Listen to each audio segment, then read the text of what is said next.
It's an honor and a privilege to be here this afternoon. How's everybody doing today?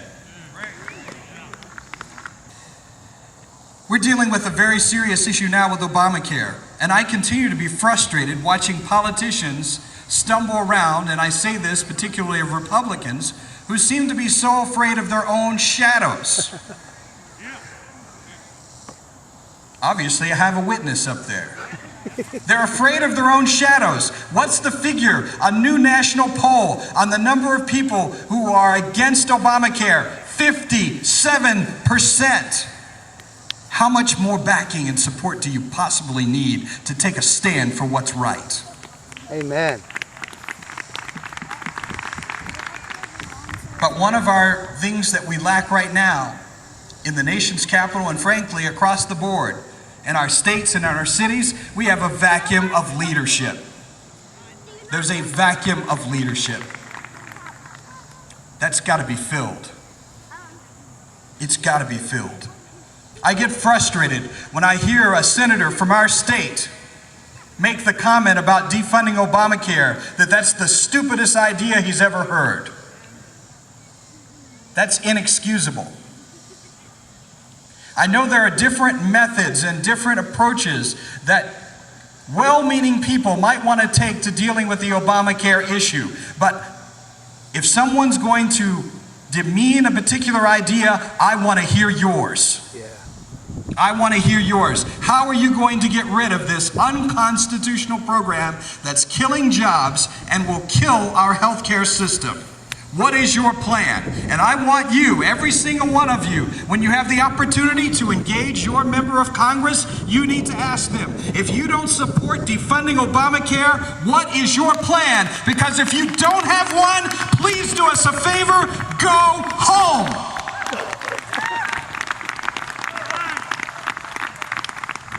I had a conversation with a congressman the other day, and he said, Vince, honestly, we need the reinforcement of dozens of people coming to Washington, D.C. who are going to take a stand for what's right. They need reinforcement. We don't need placeholders with an R behind their name. We need people who are going to stand up for the cause of liberty. They're going to stand up and be counted when it means something, not just when it's comfortable.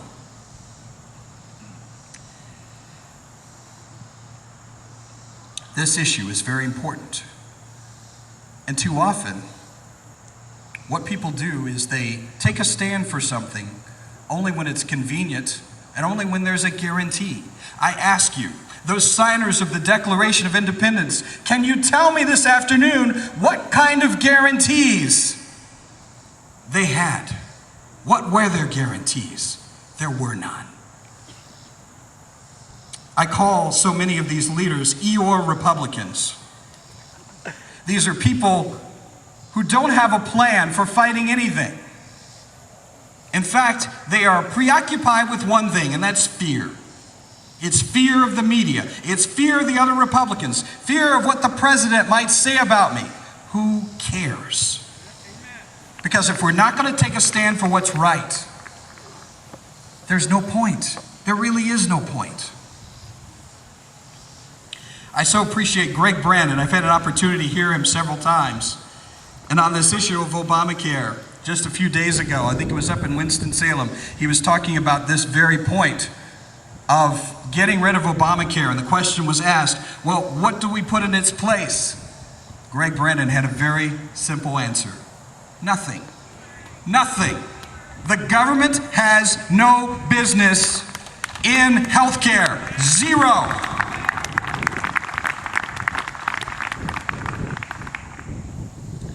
I have to tell you, this is a profound time of soul searching for me. In fact, in a conversation with my dear wife, Debbie, who is here, who I would like to honor as well. Thank you, Debbie. Who puts up with a lot of my political insanity and my ranting and raving at home when I see stories that are developing in the news and I see politicians and I talk about this sometimes. She said, just turn the television off or turn the radio off. I don't blame her. Here's what I'm wrestling with. I call out politicians all the time. And it's easy to be a person who's on the sidelines, taking a stand for what we should do. And I don't want anyone to hear what I'm not saying here this afternoon. But I have to ask myself the question, and I want you to ask yourself this very question. Is it possible that the answer to leadership in this country is in the mirror? I think too many times we defer. We're looking for somebody else who's going to come along to be that great deliverer, that leader, that great orator. And sometimes, I don't think we realize, when we go back to the humble beginnings of this country, we're talking about regular people who just set out on a quest for freedom, not having any guarantees of anything. And look what they established. The greatest country on earth. I want you to know, in you is the DNA for the foundation of a great country. And I dare say, if I were to pluck several members of Congress out and put you in their place, I guarantee you'd do a much better job. Amen.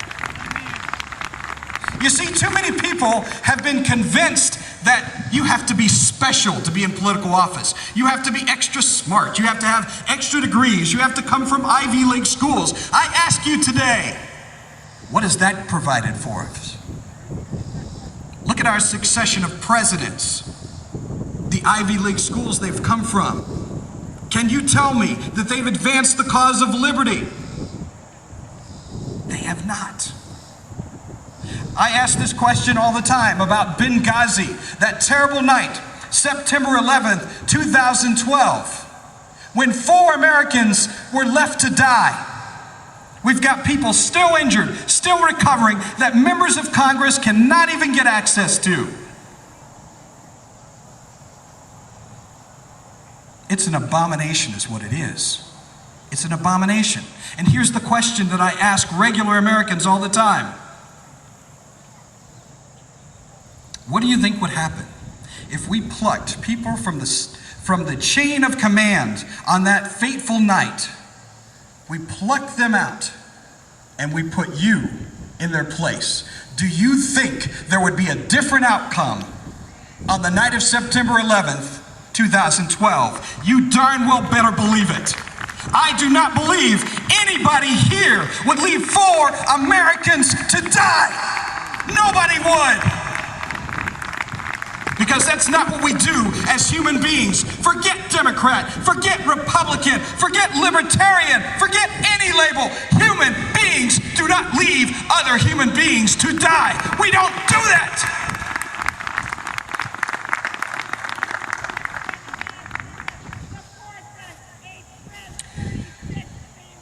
I say this because we've got to ask these questions about ourselves. Am I willing to be that person to step up to the plate? Without saying too much more than this, I'm weighing this issue now. Should I get involved in running in a race? Should I?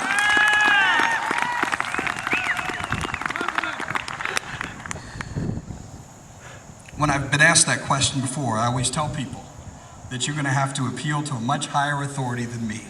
Amen. For one, it starts with my wife. For another, I want to do what thus saith the Lord. That's what I want to do.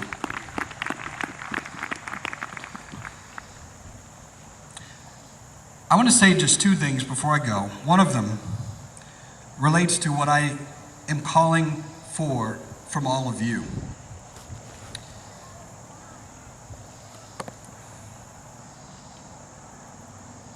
We all need to be leaders. We all need to engage our communities. My appeal to you is that you reach out to your family members. You reach out to your friends.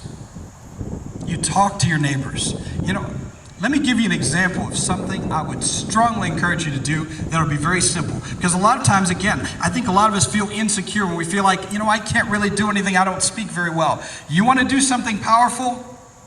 Why don't you reach out to some of your neighbors and get a video not a political video, but a video that's based on something that relates to the Constitution. That's not saying rah, rah, Republican so much, but is promoting the cause of liberty in the Constitution. Let me give you an example. I have a dear friend, C.L. Bryant, who's done an incredible video called Runaway Slave. And C.L. Bryant used to be a president of the NAACP, but he's left that. Because what happened is, the NAACP is no longer about civil rights. It is an organization that's been co-opted. Its agenda has been co-opted to promote nothing but Marxism. C.L. Bryant and Deneen Borelli tried to speak at the NAACP convention in Florida a couple of months ago. They were not even allowed to speak. They were told they can't set up vendor tables because they didn't have any vendor table space available. They had plenty of space. What am I saying? I'm saying somehow we've got to reach other people of color. We've got to reach them. I want you to think about something. How about buying Runaway Slave? Inviting some of your friends over, your friends of color, to watch it with you and talk about it. How about organizing something like this in the city of Concord or any of the other surrounding cities here, and just have a movie night, rent a place, show this video, have some conversations about this. You know one of the reasons why we don't win battles?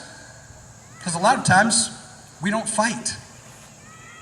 You know, we can sit back and we can complain about politicians and what they won't do about Obamacare or whatever else. Do you know what would light a fire under these little pansy politicians?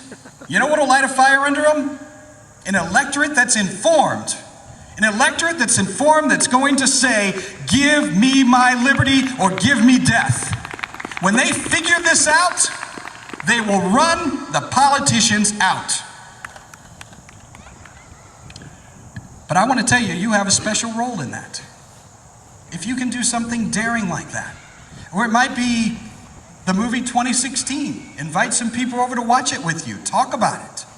And again, focus on ideas, not so much about a political party, but ideas. I want to close by giving you an example of something that happened to me very recently. Through the course of walking in the neighborhood, I've developed a friendship with some people up the street. And they ended up inviting me to a party.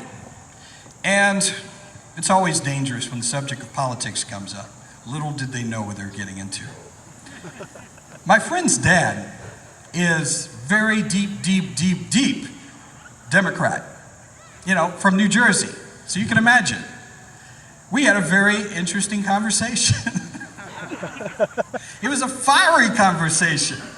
And, you know, it gets into the usual stuff, the personalities, you know, the hatred of Obama because he's black. By the way, he's half black.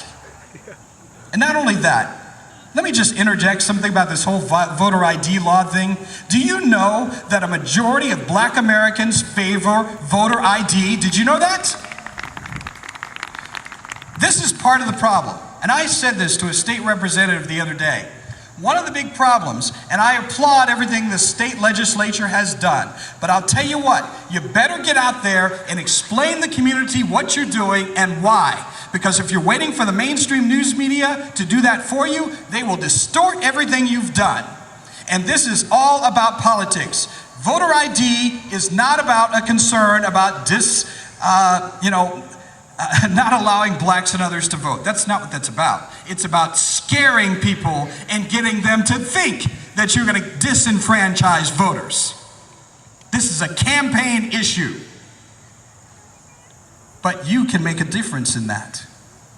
You know what you can do? You can tell somebody, you know what? I respect you enough as a human being to have the responsibility to go out, if you don't have an ID already, to go get one so you can go vote. I respect you. You should know that liberals do not respect black people. They don't. They think they have to come along behind them and they have to basically change their diapers. This is what they think. But who's going to go tell them? Who is going to go tell them that? We can stand aside and we can run campaign commercials and we can just try to eke out just a few people. Folks, it's way past time for that. We've got to go and have conversation, dialogue, and explain what's really going on and not be afraid to do that. We cannot be afraid.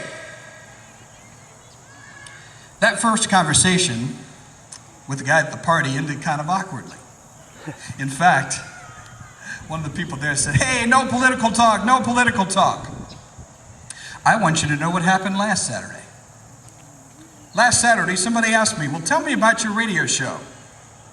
What did I tell them? I said it's about three things.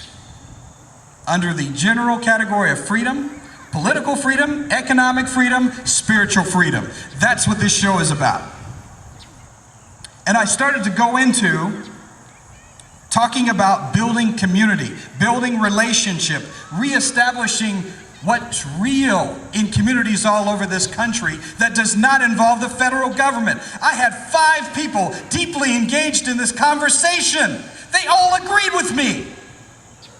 Had nothing to do with government. I want you to know, I believe we have an opportunity before us. But we've got to seize it. We can't be shy, we can't be afraid, we cannot, like much of the political class that we see, we cannot be afraid of our own shadows. We've got to go in the boldness and the confidence of the message we strongly believe in and just proclaim that message with the love and care for human beings. It's just that simple.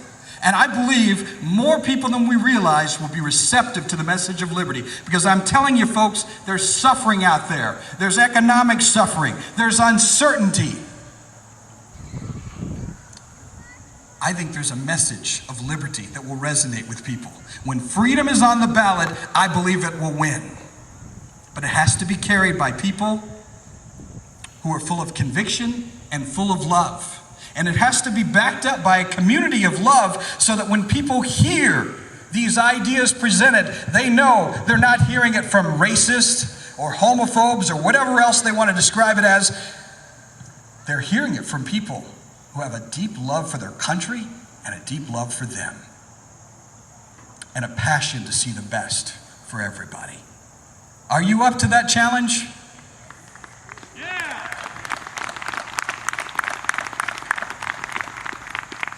I'm doing some soul searching now, and I just ask that you do the same.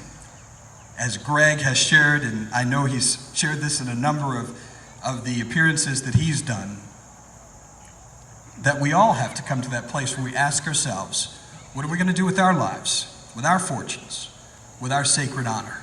Let's ask that question, and let's come up with a good answer. One answer that will be pleasing to God, and one that will advance our republic. Thank you, everybody, and God bless America.